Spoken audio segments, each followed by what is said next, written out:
บัดนี้เป็นครั้งที่103ตรงกับวันที่20กุมภาพันธ์พศ2569ข้าพเจ้าในรัตพงศ์นิโรธเมืองรหัส202ขอเปล่งวาจาสาธยายพุทธมนต์ถวายเป็นพุทธบูชาธรรมบูชาสังฆบูชาและเป็นอาจาริยบูชาแด่องค์พระขบวนปฏิเสธเจ้าองค์หลวงปู่สมเด็จรุ่นหลวงปู่บุญเดชหลวงปู่ศิลาตลอดทั้งครูบาอาจารย์ที่เป็นเจ้าของวิชาจินดามณีประเทศเทวดาเจ้าทั้งหลายโปรดจงมาอนุโมทนาในการสวดสาธยายของข้าพเจ้านี้ขออนุภาพคุณพระรัตนตรัยครูบาอาจารย์และเทพเทวดาทั้งหลายโปรดจงบันดาลจิตของข้าพเจ้าเป็นสมาธิอันควรแก่การสวดสาธยายมนต์ต่อไปโอโซชุมนุมเทวดาสมันตาจักกาวาเรสวัตราคัจฉันตุเทวตาสัทธัมมังมุนิราชสาสนตุสักขะโมกขทังสักเคกาเมจารุเปชิริสิกขารัตเตจันตลิเขวิมานีติเตระเตจักขะเมจารุวนาคหะเนเทหะวติมิเขเตภูมิมาจายิตุเทวาชาลถาลวิสัมเมยขันธพานาคาติทันตาสันติเกยมุนิวารวาจานังสาธุเมสุนันตุธรรมสวนาคาโลยัมปันตาธรรมสวนาคาโลยัมปันตาธรรมสวนาคาโลยัมปันตามาสวดนมัการสิทธิคาถานโมตัสสะภะคะวะโตอะระหะโตสัมมาสัมพุทธัสสะนโมตัสสะภะคะวะโตอะระหะโตสัมมาสัมพุทธัสสะนโมตัสสะภะคะวะโตอะระหะโตสัมมาสัมพุทธัสสะบทสวดสัจจะกิริยาคาถานาทีเมสารนังอัญญังพุทโธเมสารนังวรังอิเตนะสัจจวชินะโสติเมหุตุสัพพทานาทีเมสารนังอัญญังธัมโมเมสารนังวรังอิเตนะสัจจวชินะโสติเมหุตุสัพพทานาทีเมสารนังอัญญังสังโฆเมสารนังวรังอิเตนะสัจจวชินะโสติเมหุตุสัพพทาบทสวดมหาการุณิโกนาโถติอาทิกาคาถามหาการุณิโกนาโถอัฏฐายะสัพพะปานินางปุเรตวาปารมิสัทธาปะโตสัมโพธิมุตตมังอิเตนะสัจจวชินะมหาตุสัพพุปะทวามหาการุณิโกนาโถหิตายะสัพพะปานินางปุเรตวาปารมิสัทธาปะโตสัมโพธิมุตตมังอิเตนะสัจจวชินะมหาตุสัพพุปะทวามหาการุณิโกนาโถสุขายะสัพพะปานินางปุเรตวาปารมิสัทธาปะโตสัมโพธิมุตตมังอิเตนะสัจจวชินะมหาตุสัพพุปะทวาบทสวดมหาสมัยสูตรเอวังเมสุตังเอกังสัมปยังภควาสักขิสุวิหรติกัปปิลวัตุสมิมหาวเนมหาตาภิกขุสังฆนาสัพพิมัจจามะเตหิภิกขุสัตเตหิสัพเพวะอรหันเตหิทัสสะหิจาโลกาสัตตุหิเทวตาโยตุยินาสมิติตังโหติภควันตังนัสสะนยะภิกขุสังฆัญจะอัตถโขจตุนังสุทธาวาสกายิกานังเทวานังเอตัสโหติยัมโภภควาสักขิสุวิหรติกัปปิลวัตุสมิมหาวเนมหาตาภิกขุสังฆนาสัพพิมัจจามะเตหิภิกขุสัตเตหิสัพเพวะอรหันเตหิทัสสะหิจาโลกาสัตตุหิเทวตาโยตุยินาสมิติตังโหติภควันตังนัสสะนยะภิกขุสังฆัญจะยานุนามยังปิเยนะภะคะวาตินุปัสสะกะมายามะปัสสะกะมิตวาภะคะวะโตสันเตปัจเจกคาถาภาษายามติปนะโคตาเทวตาสายตาปินามะภะวาปุริโสสัมมันทิทังวาปะหังภาษาริยะภาษาริตังวาปะหังสัมมิชยะเอวะเมวะสุทาวะเสสุเทเวสุอันตรหิตาภะคะวะโตปุระโตปะตุระหังสุนาตโคตาเทวตาภะคะวันตังอภิวาเทตวะเอกมันตังอัตถังสุเอกมันตังทุตาโกเอกาตะ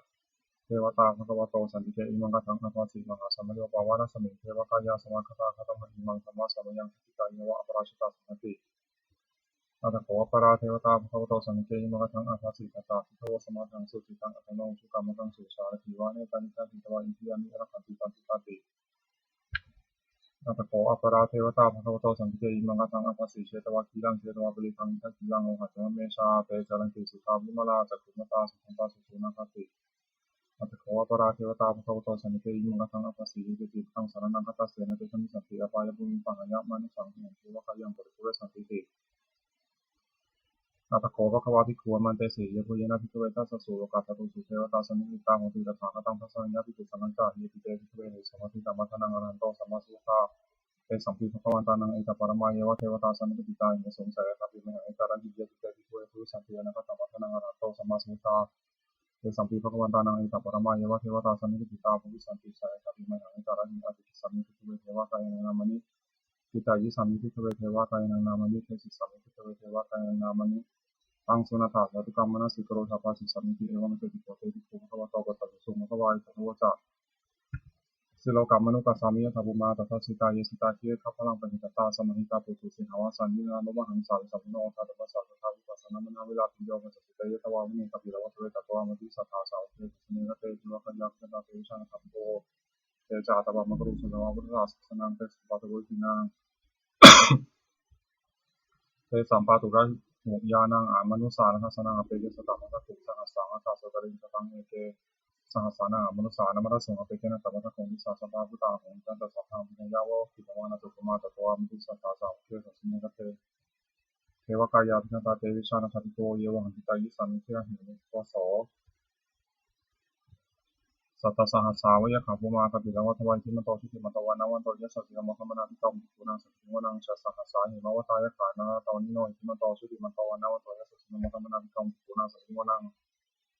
สาตากิราติสหัสสายะขานาตวนิโนทิมโตชุติมตวันนวันโตยะสัจจิมะธรรมนาภิกรมปุนังสัจจิวนังติจิเตโสรัสสหัสสายะขานาตวนิโนทิมโตชุติมตวันนวันโตยะสัจจิมะธรรมนาภิกรมปุนังสัจจิวนังเวสามิตาปัญจสตายะขานันตวันโยจิมโตติมันตวันนวันโตยสุติมันธรรมนังกรมปุนังสุติมังคุมิโรราชาขิโกวัตุลสัมเยตนังพิโยนังสัพพะสังยะขันังวิปัสสติคุมิโรราชาขิโกโสภะสมิติมังปุริมันจัตติสังราชาทัตตารัตโถสัสสติกันตปนาธิปติมหาราชายะสัสสิโสปุตติกัสสะภะโวอินทมนามหาพลายจิมโตติมันตวันนวันโตยสุติมันธรรมนังกรมปุนังสุติมังทักขินันจัติสังราชาบุรุษโหตปาสัสติกุมันธนาธิปติมหาราชายะสัสสิโสปุตติกัสสะภะโวอินทมนามหาพลายจิมโตติมันตวันนวันโตยสุติมันธรรมนังกรมปุนังสุติมังปัจฉิมันจัติสังราชาบุรุษประโคมสัสตินาคนาธิปติมหาราชายะสัสสิโสปุตติกัสสะภะโวอินทมนามหาพลายจิมโตติมันตวันนวันโตยสุติมันธรรมนังกรมปุนังสุติมัง อุตารันตทิสังราชาคุเอโรตปัสสติยะขานังอธิปติมหาราชายะสัสสิโสปุตติตัสสะภะโมอินทมานามหาพลายจิมันโตสุติมันโตวันนาวันโตยะสัสสิโนวัฏมนาภิกรรมุภิกขุนังสุติมนังปุริมาทิสังทัตตารัตโถทักขินะอุเรหะโกปัจฉิมินาอุรุปัตโถคุเอโรตังทิสังจัตตารโรเตมหาราชาตมันตาเถตุจตุโรทิสานัทธรรมนาดังสุเนขปิลวัฏเวเตสัมมายังโนทัสสะคุจันติกาสัทธามายาคุเตนทุเวเตนทุวิภูจาวิภูโตสหจันทโนกรรมเสโถจาคินุคันนิคันตุจักปนาโทปนัญโยจาเทวสุโตจมาตริกิตเสโนจักขันตโพนโรราชาชโนตโพอาคูปัญจสีโกเจวะติมพโรสุริยวัชสาเอเตจันโยจาราชโนคันธภาสาราชุติมธรรมะอภิกรรมภิกขุนังสุติมนังอัตคุนัมสานาคาเวสาราสหราชานาคัมภารสุตมาทิวายาคาสหายาลิยามุนาทบารัตถาจาคินคายาสุสิโนรามโนมะนะโตโสภะสุติมนังเยนาคาราเชสังหาสาหารันติพิฆาติชาติติวิสุทธัสสะโขวหายาสาเทวนามาชปตาติตาสุปนาอิติเดสานามังพยัญชนะคาราชานามาสิสุปนาโตเขนามกาสิบุโตสานังหิวัตังหิปวะหายันตานาคาสุปนาสารนามกังสิบุตังวิตาวชิระเหตุนะสมุทังอสุราจิตาภัตตโรวะสาวะเสเตอิมันโตยัสสิโนกาลกัญชามหาวิชมาอสุราธนาเวทัสสะเวปัจจิติสุจิติจาปหารโทนมุติสังสัสสะสตันจัพลิปุตตานังสัพเพเวโรจนามกาสันนิตวะพลิเจนังราหุตัมปังมุสมยปานิปัตเตวิปุรังสมิวนัง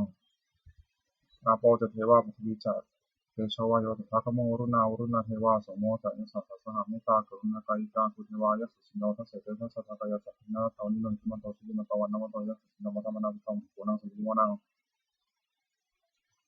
เวทุจเทวะสังหรีจะอสมาจะทุเยมาตันทสุเป็นสัตเทวะตันธรรมตุบุรกิตาสุริยสุเป็นสัตเทวะสุริยมาตุบุรกิตานักขัตานิปุรกิตวาคุมทวะละหกาวสุนังวาสวเสโตสโภทับเรนทโตทัสเสเตทัสสะทากายาสัพพินาตวันนิโนจิมันโตสุจิมันตวันนวันโตยสุสิโนมัตตมนาภิกรมปุนังสมิวนังนัทธาภูสาภูเทวาชาลมังคิสิกาลิวะริจกาจโรชาจาอุมาปิภานิพาสิโนวรุณาสังธรรมาจาสุตาจาเนชิตาสุรายะอุตราอาคูสาวเนสิโนทัสเสเตทัสสะทากายาสัพพินาตวันนิโนจิมันโตสุจิมันตวันนวันโตยสุสิโนมัตตมนาภิกรมปุนังสมิวนังสมานามหาสมานามนุสามนุสุตมากิจาปฏิกาตัวภูมโนทุสิกาถาภูนโยเทวายะจามิตวาสิโนวาระคามหาปราคาภูเทวายะสัสสิโนทัสเสเตทัสสะทากายาสัพพินาตวันนิโนจิมันโตสุจิมันตวันนวันโตยสุสิโนมัตตมนาภิกรมปุนังสมิวนัง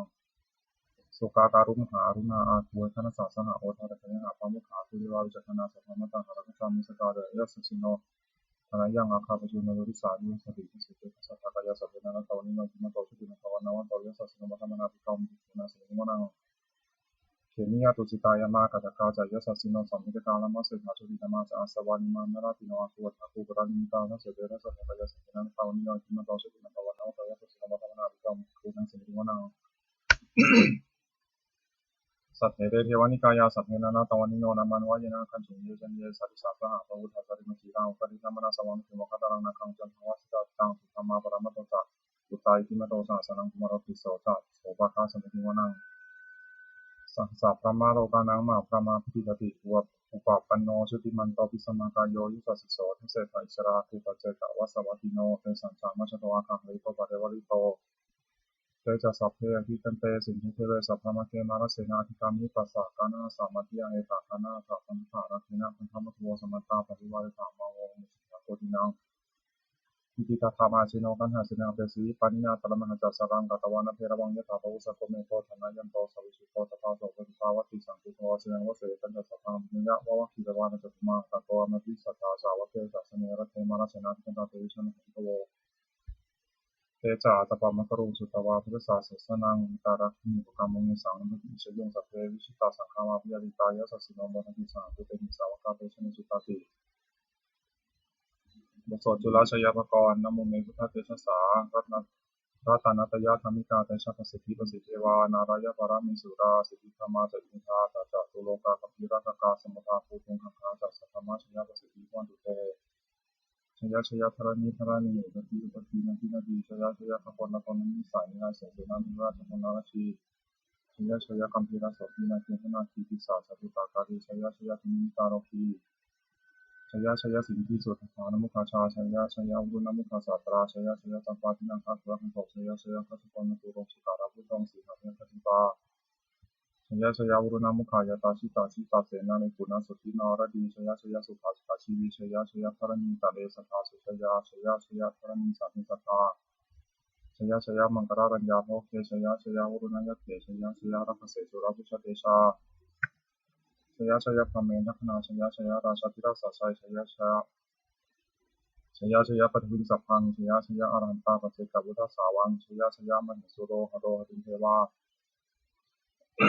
ชยชยธรรมาสุรโขชยชยนาโควิรุณหโกวิรุปโกจันทิมารวินิโทจาเวนาตโยจากเวโรวรุโนปิจาทีวโยจากปัสสุโนกุมารโรทตารัตโกธารสามาธิวาสิกิตาปสาทโยอิสิโนสาวกาสัพพาชย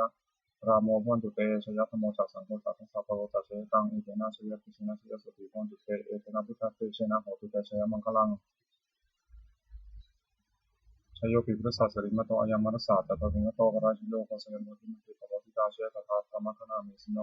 ชโยปิพุทธศาสริมโตอายามรสาตตะวิมโตกราชโยโคสยมติมติปโมทิตาเชตถาธรรมคณามิสิโนชโยปิพุทธศาสริมโตอายามรสาตตะวิมโตกราชโยโคสยมติมติปโมทิตาเชตถาธรรมคณามิสิโน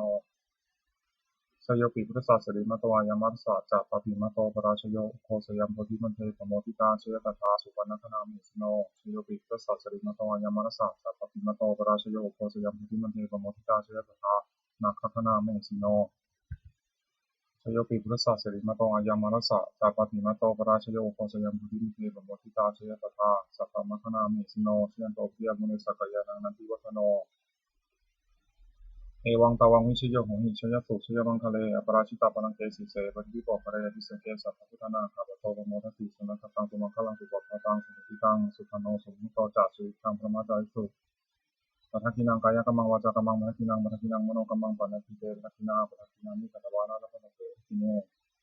เตยถารัธาสุติตาวุฒหาพุทธศาสนาอโรคาสุติตาโหราสหสาธุหิยาติสุนันตุโกเตเยเทวาสมิงฐานีอธิตตาทิกายุกาสัพพังตุสุติตังโหตุสัพพทารักขันตุสัพพะสัตตานังรักขันตุชินาศาสนังยากติปัฏนาเตสังปฏิปุเรนตุมโนรัฐายุตตากาเลโตวสันโตวสังวสาวรหังการโรคาติวัฏวะเตสังนิวานันตุจัสสัพพทาปัญญสุขังจิตาสุขังอรหันตุยะถาระหังบทสวดธรรมานิยามสุตังเอวเมสุตังเอกังสมัยยังภาวาสาวัติยังวิหารติสุตวันเนอนาคันติกัสสารามเมตตะภวะภวาภิกขุมันจะสิภิกขุมันติมันจะดิเตภิกขุภวะโตกัจจสุโสภควาเอตทัวจะอุปาทาวะภิกขุเวตถาคตานังอนุปาทาวะตถาคตานังทิตาวะสาธตุธรรมติตาตาธรรมนิยมตาสัพเพสังขารานิจจติตังตถาคตวะสัพพิติอภิสัมมิติอภิสัมพิตวะอภิสัมมิตวะจิตติสติปัญญาติปัตตาปิวิวรติวิปัสสติตานิโรติสัพเพสังขารานิจจติอุปาทาวะภิกขุเวตถาคตานังอนุปาทาวะตถาคตานังทิตาวะสาธตุธรรมติตาตาธรรมนิยมตาสัพเพสังขาราติตังตถาคตวะสัพพิติอภิสัมมิติอภิสัมพิตวะอภิสัมมิตวะจิตติสติปัญญาติปัตตาปิวิวรติวิปัสสติตานิโรติสัพเพสังขารานิจจติอุปาทาวะภิกขุเวตถาคตานังอนุปาทาวะตถาคตานังทิตาวะสาธตุธรรมติตาตาธรรมนิยมตาสัพพะมานัตติตังตถาคตวะอภิสัมพิติอภิสัมมิติอภิสัมพิตวะอภิสัมมิตวะอาทิตติสติปัญญาติปัตตาปิวิวรติวิปัสสติตานิโรติสัพเพธรรมาอนัตติอิทัมมวะจาภควาตมนาเตภิกขุภควโตภาสิตังอภินันติบทสวดพระเตกรัตตาคาถาแปลอติตังนานวาคัมมายนะปฏิยังเขียนะคตังบุคคลไม่ควรตามที่ถึงล่วงเวลาด้วยอะไรและไม่พึงพงถึงสิ่งที่ยังไม่มาถึง ยะถาติตังปะหินันตังอัปปัตตัญจานะคตังสิ่งที่อดีตก็ละไปแล้วสิ่งที่อนาคตก็ยังไม่มาปัจจุบันนันตโยธรรมังตถาวิปัสสติอสังหิรังอสังคุปังตังวิธามนุภรุหเยเพื่อให้ธรรมมันเกิดขึ้นเฉพาะหน้าในที่นั้นอย่างแจ่มแจ้งไม่คลอนแคลนควรทำคุณในที่นั้นไว้อัจเชวะกิจจามาตับบังโกชัญญามรณังโสเอความเพียรกิจทั้งธรรมวันนี้ใครจะรู้ความตายในพวกนี้นั่นหิโนสังขารันเตนะมหาเสนนะมัจจุนาเพราะการปฏิบัติมัจจุราซึ่งมีสาระมากก็มีสัมปเราเอวังวิหาริมาตาปีหโหรตามันตันที่ตังเวรเทการโตติสันโตจิตเตมุนีที่สงบย่อมกล่าวเรียกผู้มีความเพียรอยู่เช่นนั้นไม่จิตการทั้งกลางวันกลางคืนว่าผู้เป็นอยู่ในเพียงราตรีเดียวก็น่าชมบทสวดธรรมะสังเวชปัจเจเวขณะแปลสัพเพสังขารานิจจาสังขารคือร่างกายจิตใจและรูปธรรมนามธรรมทั้งหมดทั้งสิ้นมันไม่เที่ยงเกิดแล้วดับไปมีแล้วหายไปสัพเพสังขาราทุกขาสังขารคือร่างกายจิตใจและรูปธรรมนามธรรมทั้งหมดทั้งสิ้นมันเป็นทุกข์ทนยากปรากฏที่รักแก่เกิดตายไปสัพเพธรรมานัตตาสิ่งทั้งหลายทั้งปวงทั้งที่เป็นสังขารและไม่ใช่สังขารทั้งหมดทั้งสิ้นไม่ใช่ตัวไม่ใช่ตนไม่คนถือว่าเราของเราว่าตัวว่าตนของเราทวงชีวิตตั้งชีวิตเป็นของไม่ยั่งยืนทวงมรณะความตายเป็นของยั่งยืนอวสังระยามไม่ได้ตับพังเราจะเป็นตายเป็นแท้มรณะปริโยสานังเมชีวิตตั้งชีวิตของเรามีความตายในที่สุดรอดชีวิตตั้งเมนิยตังชีวิตของเราเป็นของไม่เที่ยงมรณะเมนิยตังความตายของเราเป็นของเที่ยงวัฏฏะควรที่จะสังเวชยังกายโยจิรังร่างกายนี้ไม่ได้ตั้งอยู่นานอเปตวิญญาโนขันธ์ปราศจากวิญญาณจุดถอนที่เสียแล้วที่เสียสติจากนนทัพปัตมินซึ่งมันยินปรินพลังถือว่าประดิษฐ์ว่าท่านไม้และท่านปืนนี้รับทางประโยชน์นี้ได้อนิจจาวัฏสังขาราสังขารทั้งหลายไม่เที่ยงหนอวาทวายาธมิโนมีความเกิดขึ้นและความเสื่อมไปเป็นธรรมดาอุปัชชิตวันด้วยชันตินั้นเป็นแล้วย่อมดับไปในสังวิปัสสโมสุขโขความเข้าไปสงบระงับสังขารทั้งหลายเป็นสิ่งยิ่ง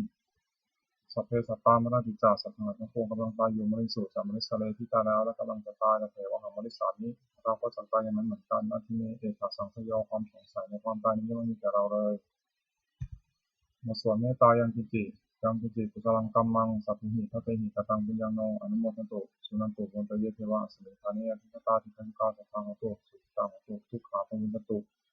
มาตาปิตาสุขิตังตุทุกขาปุญญตุสัพเพยติกาสุขิตังตุทุกขาปุญญตุสัพเพอายติกาสุขิตังตุทุกขาปุญญตุ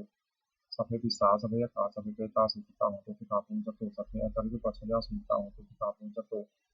สัพเพนะคัตตาสุขิตังตุทุกขาปุญญตุสัพเพเทวาสุขิตังตุทุกขาปุญญตุสัพเพสามาตินังสมิชันตุโวสวดบูชาหลวงปู่ทวดนะโมโพธิสัตว์คัมมิยะอิติภควานะโมโพธิสัตว์คัมมิยะอิติภควานะโมโพธิสัตว์คัมมิยะอิติภควา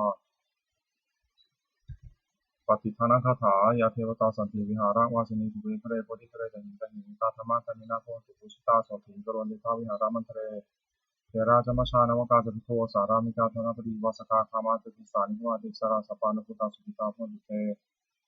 สาราพุชายีปิจาอันทสัมภวาสังเสทชาตาธโมปปาติการนิยนิการธรรมวรังปฏิเจเตสัพพิติปัสสะกโรตุสังขยังอาตุจิรังสตังธโมธรรมทราจตุคลาสังโฆสุสมะควะสายะจาหิตายะจาอันเนรคตุสุธโมสัพพิธรรมะจาริโนวุฒิสัพพะปุญญามะธรรมเนอริยสาวกเตปสันนาหงตุสัพเพติปานิโนพุทธศาสเนสัมมาทรังภเวชันโตกาเลเทโวปวัสสตุพุทธิภาวายะสัตตานังสมิทังเมติเมทนิมาตาปิตาจะอัตตาชังนิจังรักันติปิตตังเอวังธเมนะราชโนปัจจังรักสุรักันตุสัพพทาเทวตาอุโยชนะคาถาทุกขปัตตาจนิทุกขาพยาปัตตาจนิพยาโสขปัตตาจนิโสกาทุกสัพเพตินานิโนเอตาวตาจามิสัมปตังปุญญสัพพตังสัพพิเนวานิโมทตุสัพพะสัมปติสิทธิยาทานังทัพพันตุสัพพายาสีรังรัพพันตุสัพพทาภาวนาปิณตังตุขันตุเทวตาคตาสุมังคลคาถาโหตุสัพพังสุมังครังรัพพันตุสัพพเทวตาสัพพะพุทธานุภาเวนะสัพพิโยตินิรันตรังสัพพังสุมังครังรัพพันตุสัพพเทวตาสัพพะธรรมานุภาเวนะสัพพิโยตินิรันตรังโหตุสัพพังสุมังครังรัพพันตุสัพพเทวตาสัพพะสังฆานุภาเวนะสัพพิโยตินิรันตรังสัพเพพุทธาภรปัตตาปัจเจกนันเตยมพลังอรหันตานันจติชนะรักขมธรรมิสัพพโสสัพเพพุทธาภรปัตตาปัจเจกนันเตยมพลังอรหันตานันจติชนะรักขมธรรมิสัพพโสสัพเพพุทธาภรปัตตาปัจเจกนันเตยมพลังอรหันตานันจติชนะรักขมธรรมิสัพพโสสัพเพพุทธาภรปัตตาปัจเจกนันเตยมพลังอรหันตานันจติชนะรักขมธรรมิสัพพโสสัพเพพุทธาภรปัตตาปัจเจกนันเตยมพลังอรหันตานันจติชนะรักขมธรรมิสัพพโสสัพเพพุทธาภรปัตตาปัจเจกนันเตยมพลังอรหันตานันจติชนะรักขมธรรมิสัพพโสสัพเพพุทธาภรปัตตาปัจเจกนันเตยมพลังอรหันตานันจติชนะรักขมธรรมิสัพพโสสัพพิพุทธาภรปัตตาปัจเจกนันเตยพลังอนันตานันจติชนะรักขมธรรมิสัพพโสสัพพิพุทธาภรปัตตาปัจเจกนันเตยพลังอนันตานันจติชนะรักขมธรรมิสัพพโส โดยอำนาจแห่งบุญกุศลที่ข้าพเจ้าได้สวดสาธยายพระพุทธมนต์นี้ข้าพเจ้าขอน้อมกล้าอุทิศถวายเป็นพระราชกุศลแด่สมเด็จพระนางเจ้าสิริกิติ์พระบรมราชินีนาถพระบรมราชชนนีพันปีหลวงผู้เสด็จสู่สวรรคาลัยขออานิสงส์แห่งบุญกุศลนี้จงเป็นสัมมาสิริมงคลแก่ข้าพเจ้าให้แคล้วคลาดปลอดภัยจากทุกโศกโรคภัยอันตรายทั้งปวงให้มีแรงรายได้สุจริตมั่นคงเป็นสัมมาอาชีพและชอบธรรมคำว่าไม่มีอดอยากยากจนขออย่าได้มีแก่ข้าพเจ้าขอให้ข้าพเจ้ามีสัมมาทิฏฐิตั้งมั่นในพระธรรมคำสอนขององค์สมเด็จพระสัมมาสัมพุทธเจ้าดำรงอยู่ในความดีงามตลอดกาลนานทั้งของเทพเทวดาทั้งหลายที่ได้อนุโมทนาสาธุการในบุญกุศลนี้โปรดประสิทธิ์ประสาทพรน้อมส่งในภาพแห่งมงคลในสู่วัตถุมงคลพระพิตายศเศรษฐีทั้งฝ่ายไทยและฝ่ายลาวรวมถึงวัตถุมงคลทั้งปวงที่สามสิ่งเหล่านี้สร้างขึ้นที่เกี่ยวด้วยพุทธานุภาพเทวานุภาพและวิชานุภาพศักดิ์สิทธิ์เป็นมงคลนี้สิริมงคลแก่ทุกครอบครองและมีชาทุกประการเทอญ